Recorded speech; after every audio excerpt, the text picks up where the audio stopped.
ಶ್ರೀಮತಿ ವಾಣಿ ಅವರಿಂದ ಸ್ವಾಗತ ಭಾಷಣ.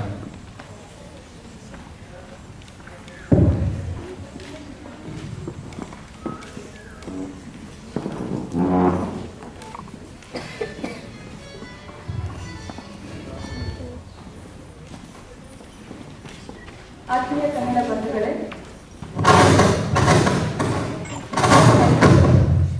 ಕನ್ನಡ ರಾಜ್ಯೋತ್ಸವದ ಶುಭಾಶಯಗಳು ಹಾಗೂ ದೀಪಾವಳಿ ಹಬ್ಬದ ಶುಭಾಶಯಗಳು. ಬಾರಿಸು ಕನ್ನಡ ದಿಂಡಿಮವ, ಓ ಕರ್ನಾಟಕ ಹೃದಯ ಶಿವ. ಕಲೆ, ಸಾಹಿತ್ಯ, ಆರ್ಥಿಕ, ವಿಜ್ಞಾನ, ಸಾಮಾಜಿಕ, ಆಧ್ಯಾತ್ಮಿಕ, ಕೃಷಿ, ಆಟೋಟ ಹಾಗೂ ಶೈಕ್ಷಣಿಕ ಕ್ಷೇತ್ರದಲ್ಲಿ ದುಡಿದು ಕನ್ನಡ ನಾಡನ್ನು ಸಮೃದ್ಧವಾಗಿಸಿರುವ ಎಲ್ಲ ಚೇತನಗಳಿಗೆ ನನ್ನ ನಮನ.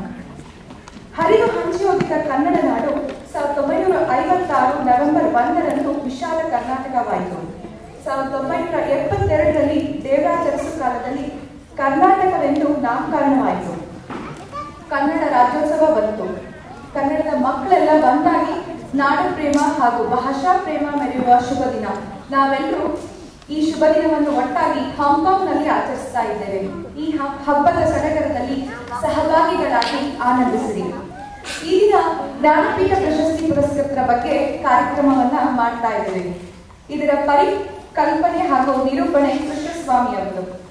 ಇದು ನಿಮ್ಮ ಮುಂದೆ ನಮ್ಮ ಕಿರು ಪ್ರಯತ್ನ. ಅಪ್ಪಟ ದೇಸಿ ಸಾಹಿತಿ ಎನ್ನಬಹುದಾದ ಚಂದ್ರಶೇಖರ್ ಕಂಬಾರರಿಗೆ 8ನೇ ಜ್ಞಾನಪೀಠ ಪ್ರಶಸ್ತಿ ಈ ವರ್ಷ ದೊರಕಿರೋದು ನಮ್ಮ ಕನ್ನಡಿಗರಿಗೆ ಹೆಮ್ಮೆಯ ವಿಚಾರ. ಹಿಂದಿಯನ್ನು ಬಿಟ್ಟರೆ ಮತ್ತಾವ ಭಾರತೀಯ ಭಾಷೆಯಲ್ಲಿ 8 ಜ್ಞಾನಪೀಠಗಳನ್ನು ಪಡೆದಿಲ್ಲ ಅಂತಾನೆ ಹೇಳ್ಬೋದು. ಇದರ ಮಹತ್ವವನ್ನು ತಿಳಿಯುತ್ತೆ ನಮಗೆ. ಆಧುನಿಕ ಕನ್ನಡ ಸಾಹಿತ್ಯದ ಘನತೆಗೆ ಇದು ಸುಸಾಕ್ಷಿಯಾಗಿದೆ. ಅಂದೇ SL ಭೈರಪ್ಪನವರಿಗೆ ಸರಸ್ವತಿ ಸಮ್ಮಾನ್ ಎಂಬ ಪ್ರಶಸ್ತಿ ದೊರಕಿರುವುದು ಕನ್ನಡಕ್ಕೆ ಮತ್ತೊಂದು ಕೋಡು ಮೂಡಿಸಿದೆ. ಈ ಇಬ್ಬರು ಸಾಹಿತಿಗಳು ಅಭಿನಂದನೀಯರು. ಕಡೆಯದಾಗಿ 1 ಶತಮಾನದ ಹಿಂದೆ ಆಚಾರ್ಯ BF ಶ್ರೀಕಂಠಯ್ಯನವರು ಮಂತ್ರವತ್ತಾಗಿ ಹೇಳಿದ ಮಾತನ್ನ ಸ್ಮರಿಸಬೇಕು. ಕನ್ನಡ ನಾಡಿಗೆ ಕನ್ನಡವೇ ಗತಿ, ಅನ್ಯತಾ ಶರಣಂ ನಾಸ್ತಿ ಅಂತ. ಸಂಸ್ಕೃತವಲ್ಲ, ಹಿಂದಿ ಅಲ್ಲ, ಇಂಗ್ಲಿಷ್ ಅಲ್ಲ, ಕನ್ನಡ ಈ ಮುಕ್ತಿಯು ಶ್ರೀಯವರದೇ. ಸಂಸ್ಕೃತವನ್ನ ಜೀರ್ಣಿಸಿಕೊಂಡು ಇಂಗ್ಲಿಷನ್ನು ಜೀರ್ಣಿಸಿಕೊಂಡು ಉಳಿದಂತೆ ಉಳಿದು ಕನ್ನಡವನ್ನ ಉಳಿಸಿ ಬೆಳೆಸಿ ಅಂತ.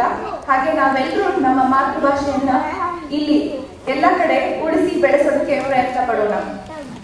ಇಂದಿನ ಈ ಕಾರ್ಯಕ್ರಮದ ಪ್ರಾಯೋಜಕರಾದಂಥ bank of Baroda, Canara bank, ಪೀಸಸ್ ಇವರನ್ನೆಲ್ಲ ಕಾರ್ಯಕ್ರಮಕ್ಕೆ ಸ್ವಾಗತಿಸ್ತಾ ಹಾಗೂ ಇವರಿಗೆಲ್ಲರಿಗೂ ಧನ್ಯವಾದಗಳನ್ನ ಅರ್ಪಿಸುತ್ತಾ ಕಾರ್ಯಕ್ರಮವನ್ನು ಮುಂದುವರಿಸೋಣ. ನಿಮ್ಮೆಲ್ಲರಿಗೂ ಮತ್ತೊಮ್ಮೆ ನಮ್ಮ ಕಾರ್ಯಕಾರಿ ಸಮಿತಿ ಪರವಾಗಿ ಹಾಗೂ ನನ್ನ ಪರವಾಗಿ ಕಾರ್ಯಕ್ರಮಕ್ಕೆ ಸ್ವಾಗತ, ಸುಸ್ವಾಗತ. ಜೈ ಕರ್ನಾಟಕ.